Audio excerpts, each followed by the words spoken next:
Um, Other folks might end up joining us, but we'll go ahead and get started. And essentially just talk about, we'll just talk about some trad gear. Ada, if you have any questions, feel free to interrupt. AJ, if you have any questions or if you have anything to add, feel free to jump in on that too. Sure. We'll plan on just talking until it seems like we've talked enough, and we won't try and rush through or stretch this out any longer than makes sense.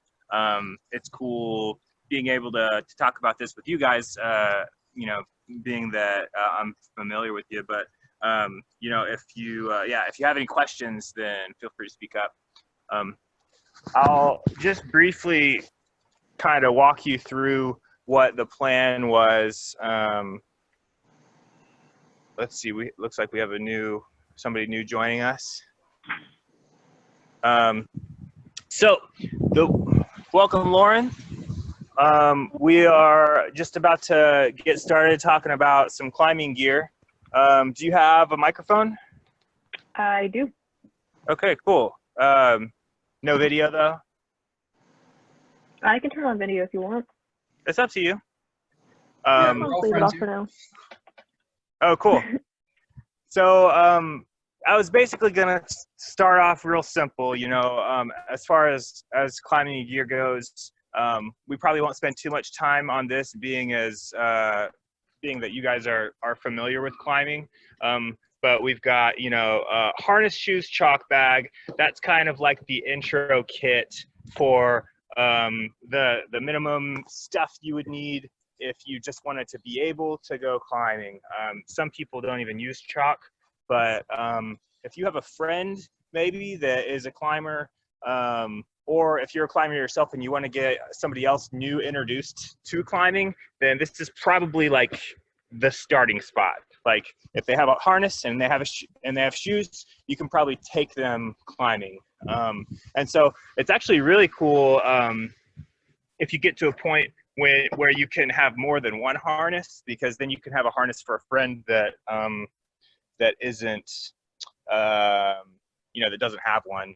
So that's always fun to be able to introduce folks to it in that way. If you are going to go outdoor climbing, then a climbing helmet is certainly something that I always recommend, even for top rope climbs.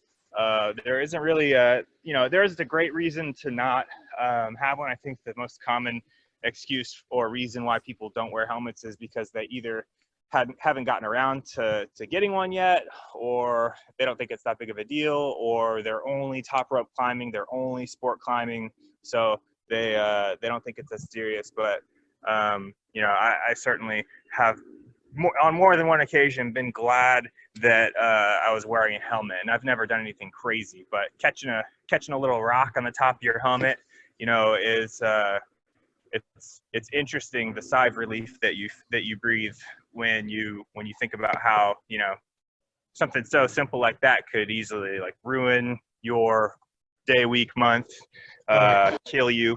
So yeah, it's crazy, and helmet is definitely really important in my opinion.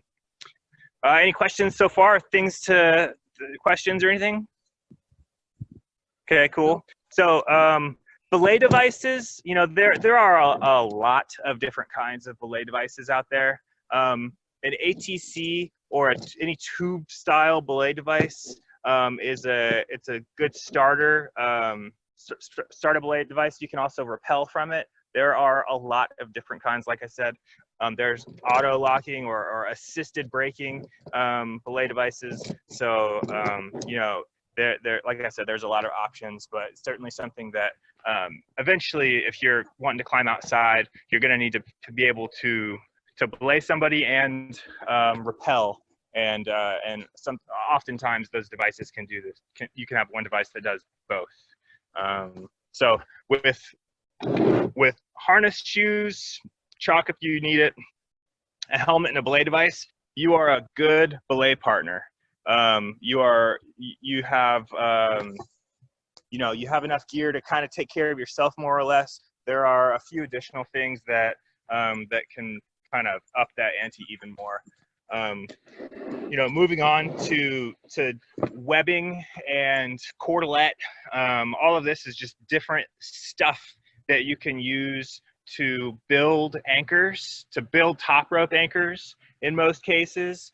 And you know, if you have that equipment, then you know you're starting to become not only a good belay partner, but a good partner from a logistical standpoint, and you have the ability to start being able to make trips happen.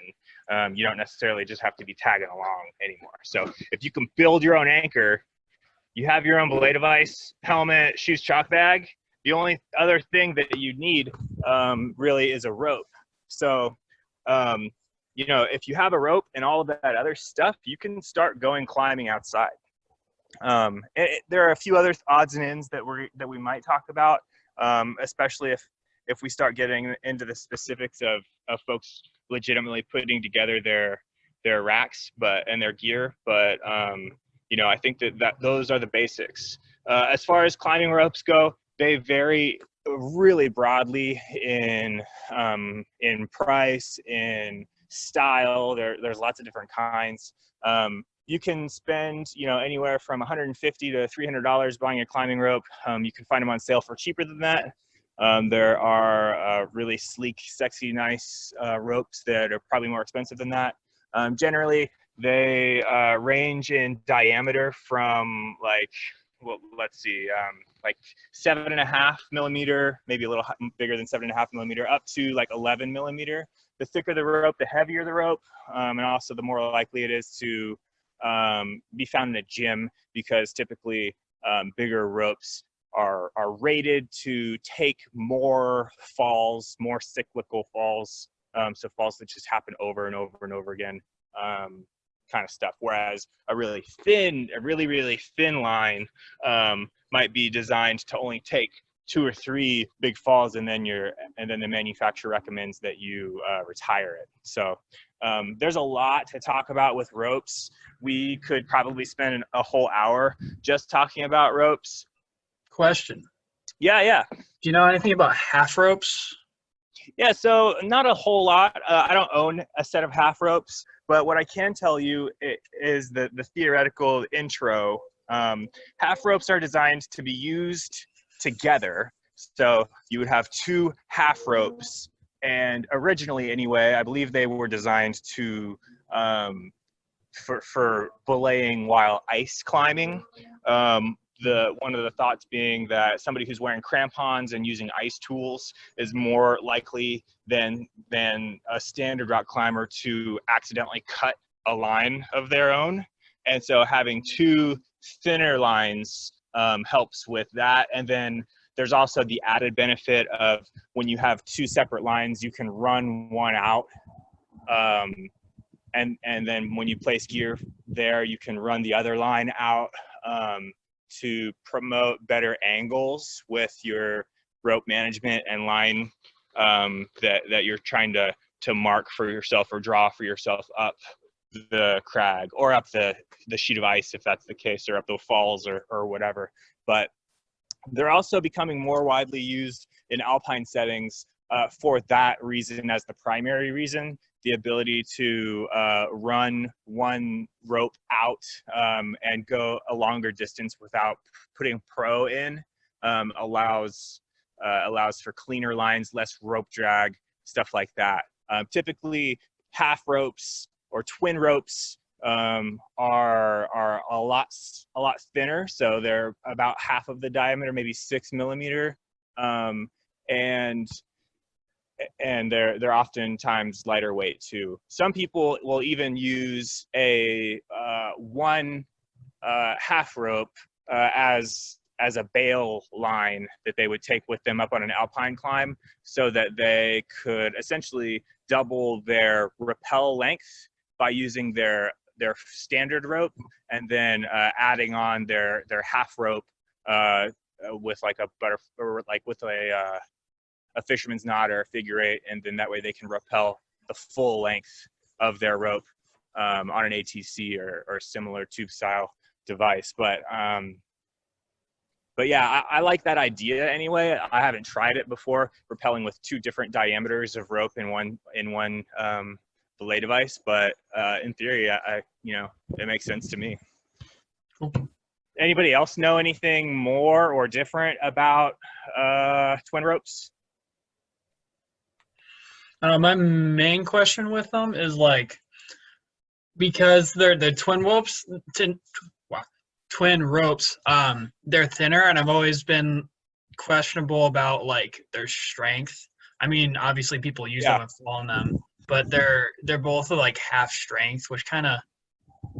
Well, I would. Okay, so yeah, that's an interesting point, because I think that one distinction that that you might think about, in particular with ice climbing, but a lot of alpine climbing and types of environments where you're using twin ropes, you're not supposed to fall on those ropes. Like, okay, like they're it's nice to have if you do fall, but you don't go and project something on using twin ropes. So it's more like you use it in a situation where it'll catch you if you like slip and fall, but you don't think you're gonna fall. You use it anytime you would use a normal rope, but when the environment is more likely that you might cut your line with your crampon or ice tool, or if you need to run something out so that your angles are right on certain on each of your 2 ropes that you're tied into at the same time. But you're right, it is a thinner line, and it's not rated in the same way. I mean, it is rated in the same way, but it's not rated to the same strength, or should I say, like, I don't know. They don't take as many falls. It's not that they're not as strong. It's that they don't stay strong for as long. And it's not a utility. Twin ropes are not utility lines the way you might think of some top rope, top rope lines that you might like hang in all day, bounce around, jug up and down to scrub. If you think about the ropes at our climbing wall at UNT, that's the main difference. Okay, cool. Anybody else have any other questions or know anything cool about ropes, or I guess really any of this gear? We can just do a quick review since we had some folks join in. We were kind of talking about the stages of kind of getting into climbing and what that timeline usually looks like. So harness and shoes are kind of the standalone. Like, you got to have a set of shoes, you got to have a harness. A lot of gyms are gonna rent that stuff out. At UNT, it's free as long as you have a semester pass or you buy a day pass with us.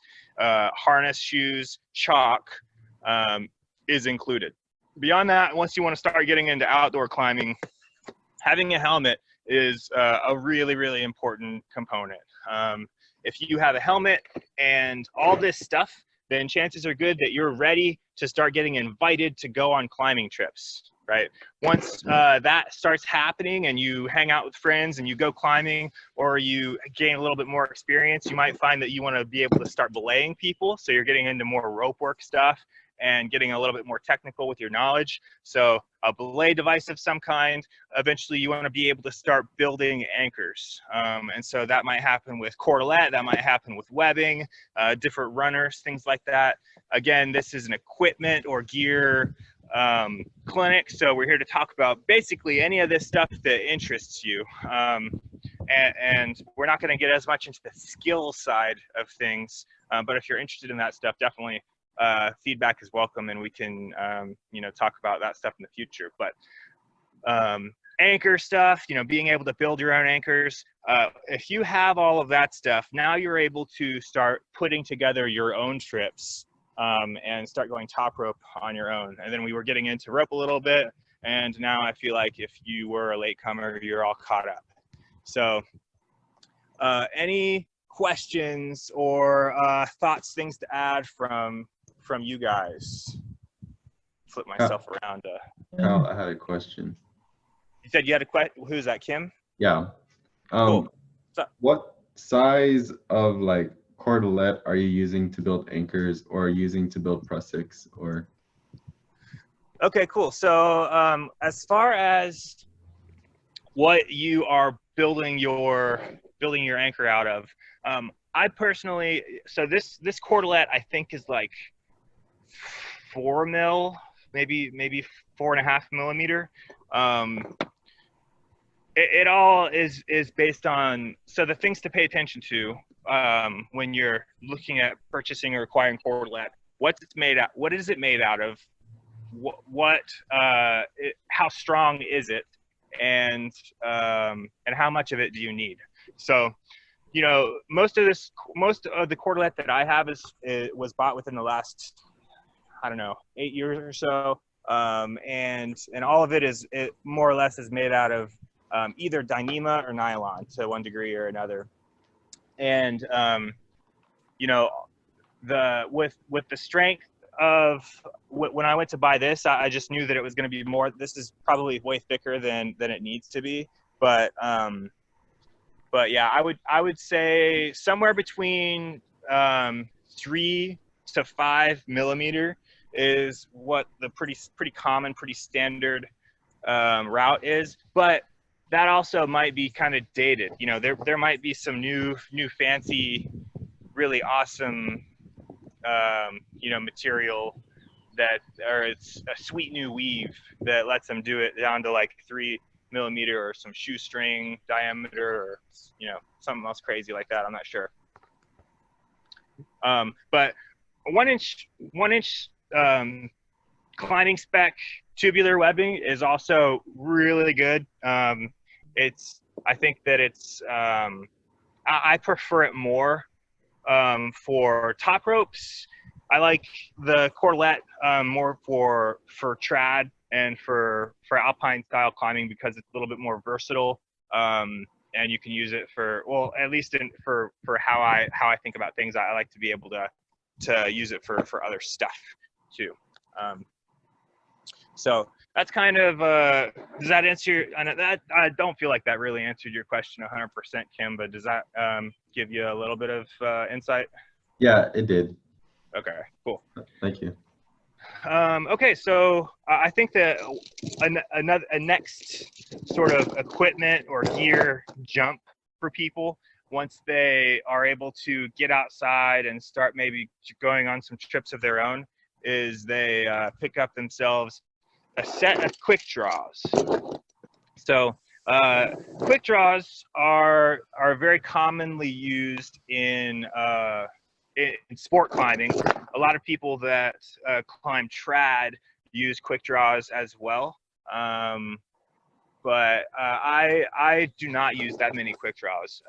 I also am not that much of a sport climber, so you know, there might be that going for me as well. So honestly, you know, I bet that some of you in this room have more insight, more knowledge into quick draws than I do. You know, I more often than not, if I find myself needing a draw, I just kind of make one out of 2 carabiners and a runner, like a 24-inch runner or a 48-inch runner, depending on, you know, how long I need it to be. But anybody have any questions about quick draws, thoughts about quick draws, love stories about quick draws? Alpine draws are the best. What'd you say? That alpine draws are the best. Yeah. Oh, yeah. Yeah, for sure. How do you make a quick draw out of runners? Okay, so let me see here. I'll show you.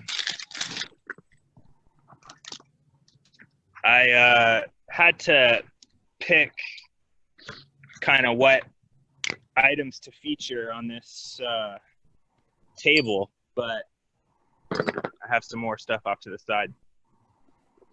Okay, so for demonstration purposes, this is a little mini runner. Got a couple different options. So when people say runner, they mean a loop of nylon webbing. Sometimes it's Dyneema. Sometimes it's there's all kinds of different fabrics that this stuff's made out of. When somebody says quick draw, or they usually mean one of these guys. but really what I think of when I hear quick draw is simply two carabiners with something in the middle that's connecting them that is fabric or nylon or something like that. So in this case, we have sewn bar tacked Dogbones, which is what these guys are called here. Essentially, this is more or less the same thing. It's just not bar tacked together or sewn up together like this, the full length, which means you can use this for other stuff too. You can double it up, so you can shorten it if you want to. Having one hand right now is quite the challenge, but so you can double it up, shorten the length. You can do a lot of different things with it. And let's see, if this was a standard, this really isn't a standard length of runner. This is like a strangely small runner. I don't know what to do with them. I can't find a good use for them, but if this was like a more or less standard length, it would kind of go over and across the shoulder a lot, kind of like a sling does, like across your shoulder like that. And then you just kind of throw it over your shoulder or pull it over, depending on when you need it. Oh, that was kind of a ramble. Sorry about that. You're all good. That was great. Anybody have anything to add on? I guess we were talking about quick draws, but slings, Dogbones. Just always have one with you. Yeah. At least one, multiple usually. Yeah, for sure. It's kind of funny. This is my first gear sling.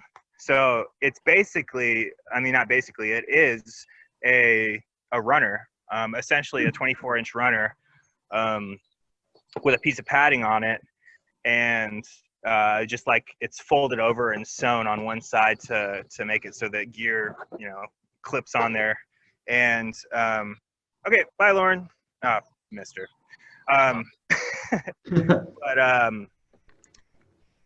this, and so this is it's designed to be used as a piece of gear if you need it. Like you can clip into it and extend out a piece of pro or whatever. It's getting windy in my backyard. So it's got like the double backed buckle here, like it's all climbing spec stuff. The thing is, my dad climbed with this in the 80s. So it's starting to get a little old. Really in the market for a new climbing sling, because I can't use this as a piece of pro anymore, because it's just too old. Like that's just, it's not smart to rely on that to take a fall on. But yeah, having any type of sling, multiple slings, you can't have too many of those. Okay, anybody have any other questions about the stuff we've covered so far, or things about equipment regarding gym climbing, top rope, sport climbing? We're going to get into trad here in just a second. Okay, cool.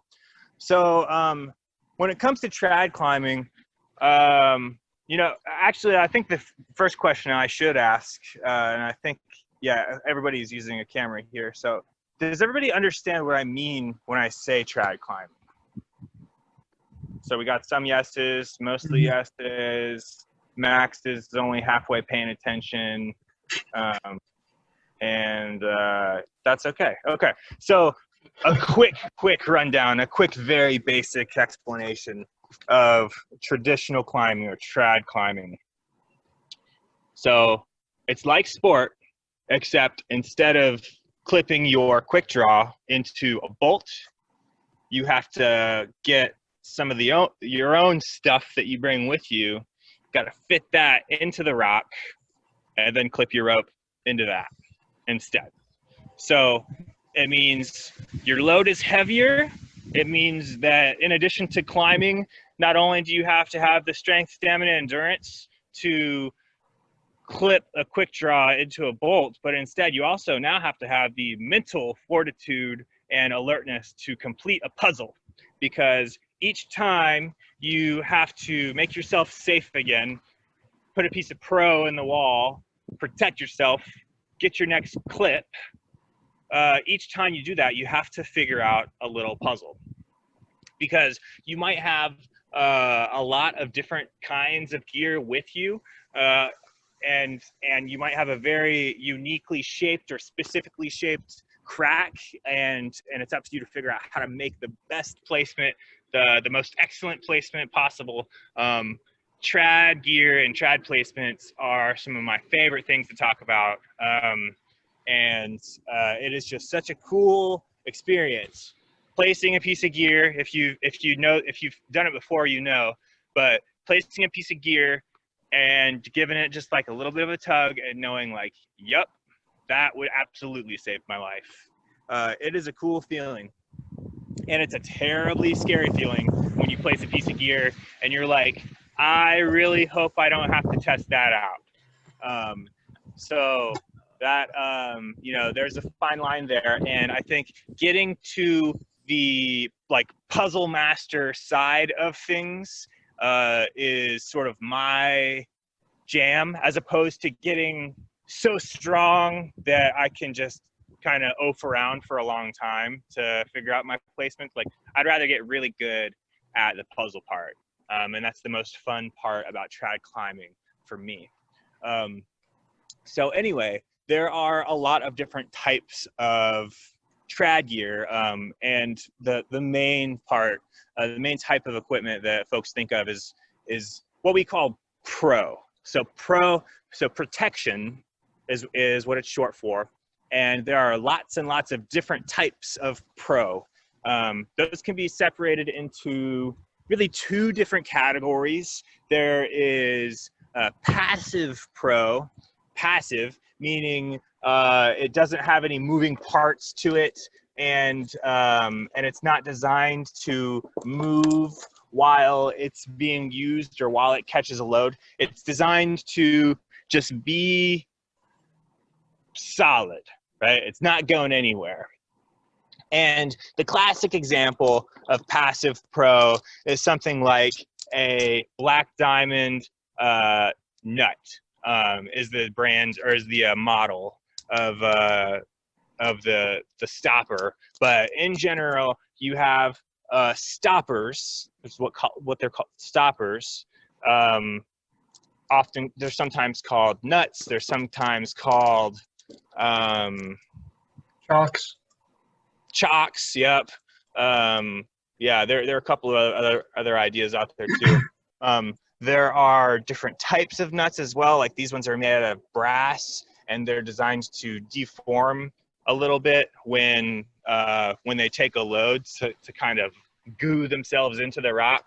There are micro nuts, which are really small, micro brassies, which are even smaller than that.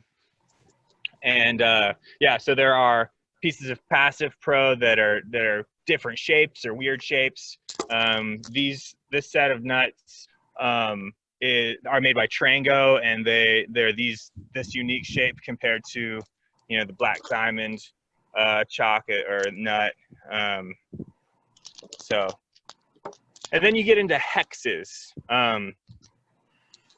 Hexes are my favorite type of passive pro, and specifically the Alpine Hex made by Metolius is my jam for sure.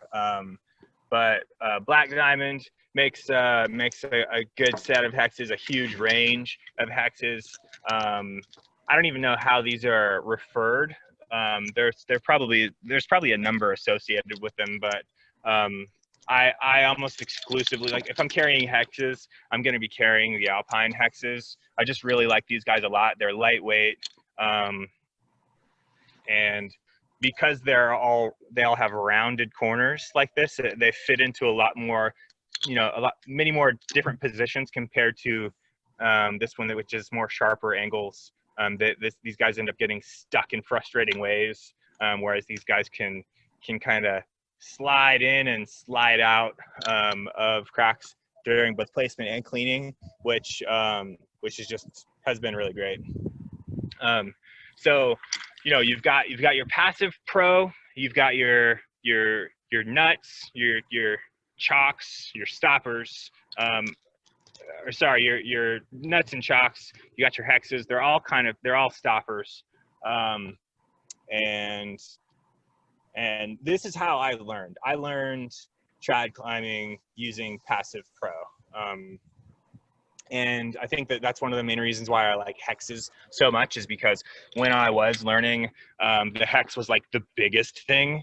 So I could like put that in and it's like, okay, it's safer because it's bigger. So I just have kind of an emotional attachment to hexes. I don't know if you guys have emotional attachments to climbing gear or not, but definitely, yeah. But there you go. Something that I didn't talk about before, but I also have, like, when I'm trad climbing, I have just like a personal kit of like a bunch of different stuff. This is just stuff that's always on me, no matter what. So a couple more carabiners than you think you would need.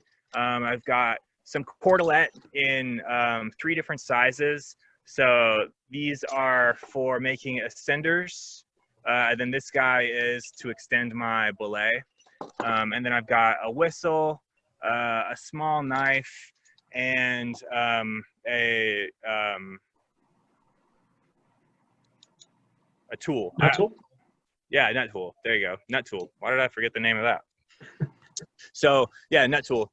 And I have 2 of these. So if I'm climbing with somebody who doesn't trad climb, I give them one. I always keep my own though, because when I was first starting off, the nut tool was traded off between whoever was following. Like if you were following, then you get the nut tool. But I don't know how many times as a leader I've gotten a nut stuck and didn't have my nut tool with me and had to like figure something else out. It's a pain. They cost like $2 or something. It's just stamped aluminum. So I definitely recommend, if you're trad climbing, that each person in the party has one. Okay, so that's that. I would also add this stuff to my personal kit. So 1 daisy chain, and then minimum 2 24-inch runners that go over the shoulder. They're just too useful, universal to not have. So, okay, so that's kind of all of the passive pro. Anybody want to talk more about that? Questions, fun stories, emotional attachments that you've developed yourself, anything like that you want to talk about? So I kind of have a question regarding hexes. Okay. So from AJ and I have done like a little bit of research on it, and what we found is that they are very similar in use to tricams. Is there any like objective advantage that one has over the other, or like a situation that you'd want to use one opposed to the other in, or are they pretty interchangeable? Okay, so I love tricams. I don't have any tricams, believe it or not. Oh. I think that when it came to when I was building my rack, and that's probably a reason why I don't have tricams, is because I have hexes, and I agree with you that they are relatively interchangeable. I think that when you say interchangeable from a tricam perspective, there's one specific style of protecting that both of them can do that create a camming mechanism while taking the fall. Gotcha. So let's see if I can figure out how to demonstrate this. I'm wearing a sling right now. I was in a bicycle accident and separated my shoulder, for those of you who don't know. So if you find yourself wondering, like, why is Kyle acting so dumb and just using one hand? Well, for one, I'm kind of holding a camera too, but also I'm in a sling. Okay. So let's come over to here.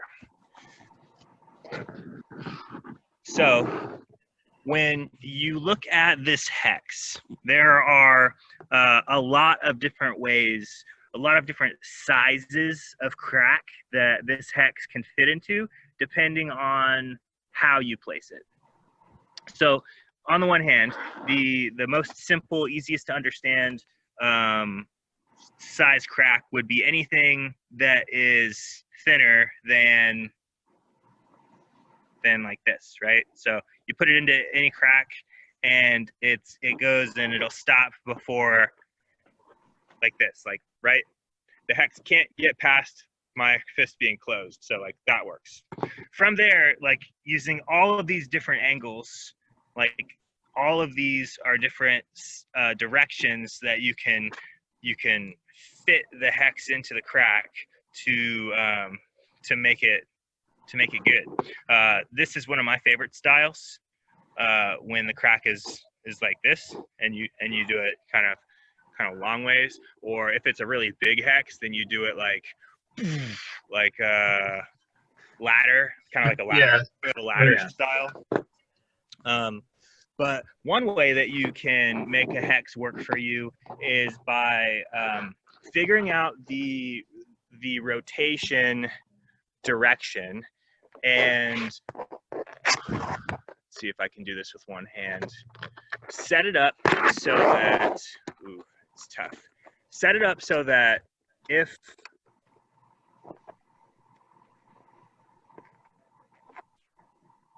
it was in a crack like this, so I'm like profile right now, my face is smashed up against the rock, and you can see it's like this. You clip the carabiner into this part right here, and when you fall on it, the whole thing goes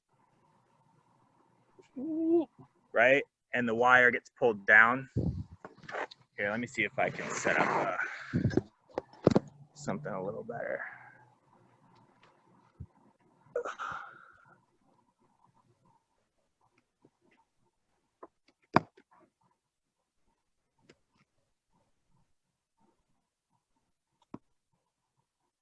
See that motion? Mm. From here. So that rotation is really similar to how a tri-cam can be set up in such a way that it rotates or it activates, and that's one of the things that makes a passive piece of pro a potential, like a static piece of pro into an active piece of pro, because you can place things in such a way that they have to move in order for them to function. And that's where tri-cams really set themselves apart from most other nuts or chocks, in that most of the time these are set with the intention of being static and passive, as opposed to hexes can be set dynamically so that they're designed to move when they take a load. It's a more difficult thing to do, but if you understand what it is you're aiming for, basically the way I always kind of fall back on it is I think to myself, you don't want the hex to be able to escape. You don't want the nut to be able to escape. So think about what direction it's going to try to go based on the force, and then just don't let it go that way. Using its own shape as your sort of clues as to what you're trying to prevent. But I honestly don't have a whole lot of experience with tri-cams.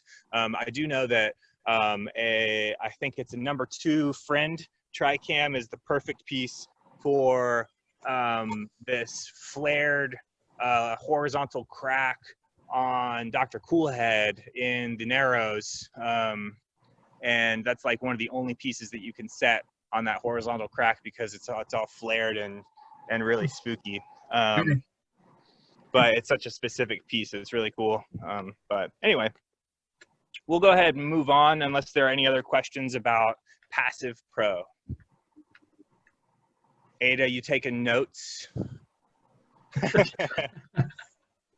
Okay, cool. I wonder what Max is working on here. Some sort of cardboard fortress, perhaps? Maybe a project? I don't know. Project for school? Certainly not, right? It looked like he was building a kite earlier. Yeah, he put it in the social group chat, and we were all like guessing what it was. I honestly thought it was a kite. Okay, so when it comes to Active Pro, this is gear that is designed to move in some way. Whether that means it's designed to move in order to fit it into whatever crack you're trying to use, or if it means that the piece moves as a part of catching you. Both of those are active, what I consider active pro, active protection. The most common, most probably widely used style of active pro are called cams, and cams come in a variety of different models. Different companies make cams. There are 3-lobed cams, 4-lobed cams, probably 5 and 6-lobed cams, 2, 4, 6, 8. I think that these Omega Pacific Link cams have a bunch of lobes to them. I'll show you guys that one. That's a pretty sick, sick piece of gear. But I've gone with, as my primary set of cams, the Black Diamond C4 Camelots. You know, the standard nature of them, the easy color coding, the fact that one of my early climbing partners, he rocked them out and he really liked them a lot. And then also we ended up getting a really good deal, buying some gear used from somebody who ended up buying a whole rack and then only climbing a couple times with it all. You know, we got a really good deal, and a lot of them were these cams. So, you know, depending on where you are climbing, I think that's going to have a big impact on what type of gear you have and what ranges of gear you have. Also, the grade or the difficulty of what you're climbing certainly will have an impact on that. I don't think that it's fair to say that if you climb harder, you need smaller stuff. I don't think that's quite right. Although you will notice and find that in some cases, the more difficult climbs, you start getting into smaller stuff. But I don't think that's necessarily a rule. That might just be a little bit of a trend. But yeah, certainly I have a full range of gear, and I'm a very moderate climber. Don't really climb very hard stuff at all. So, you know, the way a Black Diamond C4 Camelot works,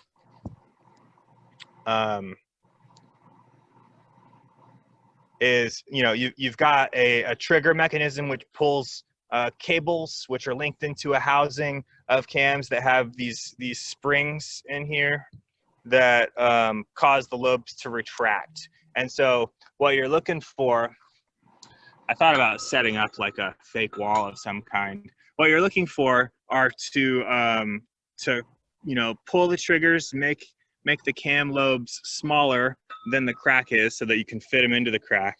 And then when you let go, they're going to bite into the rock and essentially more or less not move. It's a relatively simple, I guess, concept. The main ideas behind it are some of the things to remember. You can't pull this trigger all the way, and then stick it in there, because it will get stuck and never come out again. And that's because in order to get these guys out, you do need to be able to retract the lobes, make them a little bit smaller so that you can fit them back out. If they are as small as they get and they're not getting any smaller, then you know, you're going to have to set up a crazy pulley system, or bring a rock chisel out there, or, you know, get crazy with something. But that's generally how cams work. Now, the C4 cams are all more or less the same, but bigger, you know, the same but blown up in size. The biggest cam that I have, I actually have the 6 as well, but I can't find it right now. I think I loaned it out to a buddy. But this is the number 5. It's a pretty good size. I keep a stick in it to keep the lobes retracted, because when the lobes aren't retracted, it's my buddies used to call it the battle axe, because if it was swinging from your harness, then it was just, I mean, it just looks like an axe. It's big.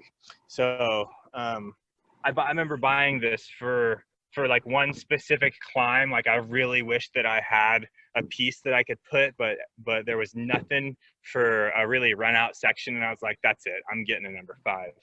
And then the same thing happened with a 6. I like never take them up with me on climbs because they're heavier, and like when do you need something that big? Like, not that often, but every once in a while in the Wichitas, for sure.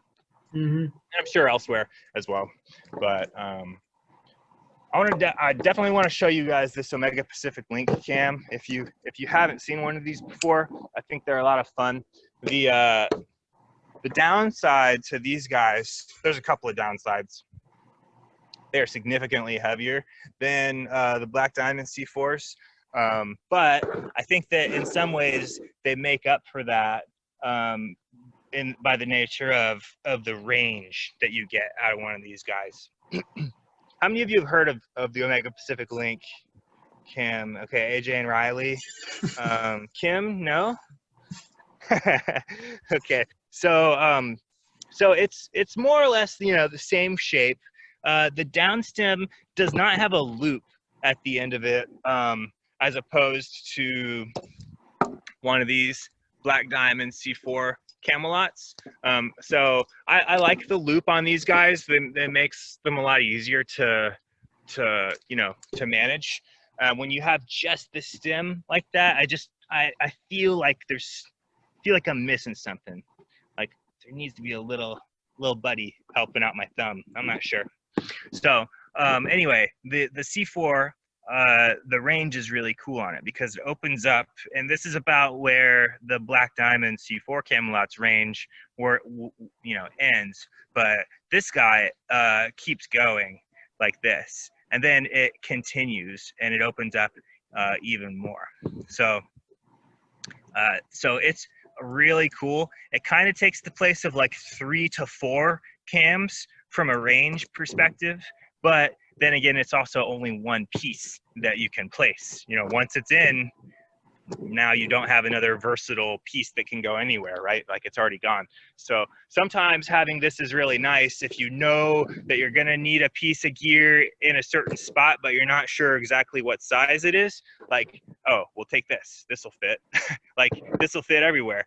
This guy right here, like, this goes with me on every single climb, and I always put it somewhere. Always.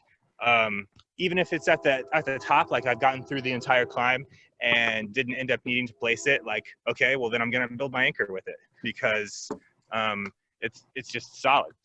And so, like, I would say that guy and this number 2 are probably some of the pieces that I use the most frequently. I think there's also a part of me that when I'm climbing with it, I want to be glad that I brought it. So I place it so I can say, like, yeah, I brought that for a reason. And then also it's a little bit heavy, so getting it off of my rack once I've started climbing, it's not something that I mind at all. So anyway, Omega Pacific Link cams, I think that they started bringing these out into, I think that there's like a 0.5 and a 3. So like 1 in either direction from the 1 and the 2, but definitely check them out if you are trying to get into the cam game. They are more expensive for sure. Worth it if you can afford it, in my opinion. And then this is the Black Diamond C3. So the C3 Camelot. It's a 3-lobed cam. It's not quite a micro cam, but it's a pretty small little guy. This is probably one of the pieces that I've been happiest that I've had while climbing. Like, I don't know, there's something about the size of this that reminds me of desperation and like hope, because I might be like standing on some some dime edges and you know, crimping with my fingers, and I'm like, okay, I need a piece here. So I reached down and I grabbed this guy, and oh man, that would have been perfect. But but yeah, it's a nice setup. I only have this one, so I know that C3 they come in a range as well. This is a number 2. Yeah, a number 2 C3 cam, but these are really cool as well. I have some other strange, like kind of weird or kind of gimmicky active pieces of pro or like active passive hybrids, but I wanted to make sure that we took a little bit of time if you guys have any questions about cams, because I know cams can be a big topic, and I know that the trad gear oftentimes means cams to some people. So any questions, comments, thoughts about cams? Do you have any experience aid climbing? I do not. No. Let me back that up. I would say that I don't have any formal experience with aid climbing, but I have certainly put pieces in and like held onto them. Okay. I've certainly like clipped a runner into a hex and stood in it, but I haven't like jugged all the way up a pitch. I've never done like a pitch of aid climbing. I've only dabbled, I guess, in some of the more technical components of that sport, but I haven't ever like gone aid climbing. Cool. Okay. Why do you ask? Do you have? I was gonna ask what if gear? you had any like cam preferences for like aid climbing and stuff, but I think that probably depends on again where you're climbing and like the nature of your cam usage. Like durability, I think is an important thing for a lot of aid climbers, because they use their gear like their gear gets loaded all the time, and that's what it's designed for. But at the same time, you know that those guys that prolifically climb aid are commonly replacing things like their wires and probably their nylon webbing, you know. So I would say that durability is a factor for that, for sure. The what are these guys called? These are the Metolius. So this is an older set of hand-me-downs, but these Metolius flex cams. Oh no, sorry, these are Trango flex cams. You know, they're largely similar to the Black Diamond C4s. They're just heavier. They're heavier and their springs are a little bit more tired. But honestly, if I was going to go aid climbing, I'd probably take these guys with me first, because I know that they're going to get worked, and certainly trust these guys to hold up. But I don't want to bash them around like you know, like I don't want to bash around the stuff that I'm going to take with me trad climbing, where falling and loading the rope and shock loading my gear is not the plan. It's the safety net, you know, for lack of a better term. Yeah. So that's a personal opinion of mine, though. I'm sure that there are plenty of folks that would disagree with that sentiment, but these guys I want to kind of baby a little bit. Like, they're going to catch me when I'm falling, and they're going to make it so I don't go splat. And I think the same, you know, obviously the same's true for this stuff if you're aid climbing with it, but I don't know, that might be a mental thing for me of like separating it out and then worshiping a little bit, or separating it out and like considering them special, as opposed to these guys, which might be a little bit more like workhorsey. Yeah. I said horsey. Any other questions, thoughts, comments on cams? I had a question about cam. Okay, cool. When placing a cam, just like for an example, like your fence that you have behind it, between the planks, can you place a cam like all the way through the crack and like open it where it like none of the lobes are touching? Okay, yeah, I get your question. So what you're asking is, like if this was a little bit more, actually this might be perfect. You're asking if you can place it all the way past, Yeah. open it, and then use it like this? Yeah. That's my question. No, you cannot do that. Yeah, you cannot do that. Do not do that. The reason why is because, okay, so this device, this piece of this piece of gear is designed to receive its load in this direction, right? Along the stem is where, around this, you can see that there's cable inside here. This cable that runs up the length of here, and then it goes directly into this block at the top where it's pinned up top like that, right? So that is when your lobes are engaged like this, and you let go with them, and then when you fall, that stem is being pulled down, right? So you can see the stem moving in a downward direction, right, as it's getting loaded, which is forcing the lobes to push on, I can't do this that well, push on either side of the wall of the crack, right? If you imagine my hand was the other side. And when that happens, all of the force in this, in this cam is being pushed, or it's actually being pulled in the direction of rotation within this guy, which centralizes all of the force down the stem. When you just do this, with flat lobes, all you're doing is forcing these lobes to hyperextend, and when they do, all that's stopping them from going in the wrong direction is really it's just this one little piece of metal right here. Without this one little piece of metal, the whole thing would unwind and explode, right?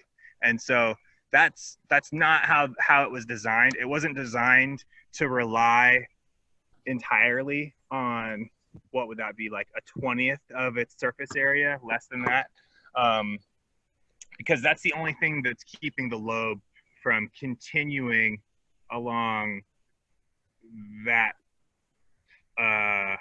what would that be, continuing along that projection. So yeah, do not set them like that. They have to be with teeth, these are the teeth sides right here. These need to be touching rock somewhere in this range. Make sense? Yeah, that makes sense. Okay, cool. So any other questions? I just kind of looked at the clock and I see that it's already 6 o'clock. So we're going to be wrapping up shortly, but if you guys have any other final questions, anything about climbing gear, now's the time. Have you had any experience with bolting? I have never bolted. No, I do not have any experience with that. Have you? Well, we're looking into figuring out how to do it because we're looking at some first ascents we want to try doing. But Oh yeah. yeah, Just take trad gear with you. You don't need to put bolts in. There's some spots. Yeah. there's sometimes I like having bolted anchors, but at least Yeah. Yeah, I don't know. I've never had any experience with bolting. Okay. Yeah, that's interesting though. I'm interested to hear more about what you learned. Cool. All right. Okay, if you guys have any other questions, feel free to shoot me an email or give me a call. My email address is kyle.tilton, so KYLE Tilton, Tilton. You can also call the Rec Sports main phone number and leave a message with us. I think you could do that right now. I'm actually not sure. But email is the best way to get a hold of me anyway right now. I'm more than happy to talk gear with you guys. Like I said, if you have specific questions or looking to make a purchase, definitely hit me up. Anything else before we go? One last quick question. What was the sure. brand on those Alpine Hexes? Oh, those are Metolius. Cool. And I'm almost certain that Metolius still makes the Alpine Hex. And I think that's what it was called. I'm almost certain that that's what it's called. Oh, it might be called the Curve Hex. Okay. Okay, cool. Yeah, it might be called the Curve Hex. So check that out. It might be the Alpine Curve or something like that. But look into it more too. And in fact, Riley, next time you go trad climbing, if you let me know beforehand, you can borrow mine and you can give them a try because awesome. they're not that expensive. But you know, when making a choice between, you know, I think that hexes can be really important. And so trying it out, kind of like driving a car, you know, taking a test drive before buying it. Curved hexes, it might be something weird like that I really like that you hate. So Sure. maybe you're looking for something that's more of like, you know, straight angles and stuff like that. So but yeah, you can borrow mine sometime. Thank you so much. Yeah. Yeah. Okay, anything else, guys? Nobody's allowed to borrow my Omega Pacific Link cams. We have some. Yep. Nice. Cool. Okay, well, I'm going to end it here then, guys. Like I said, if you have any questions, let me know. Thanks a lot for coming, and we'll see you next time. Yeah. Cool. Hope you feel better soon. Thanks. Bye.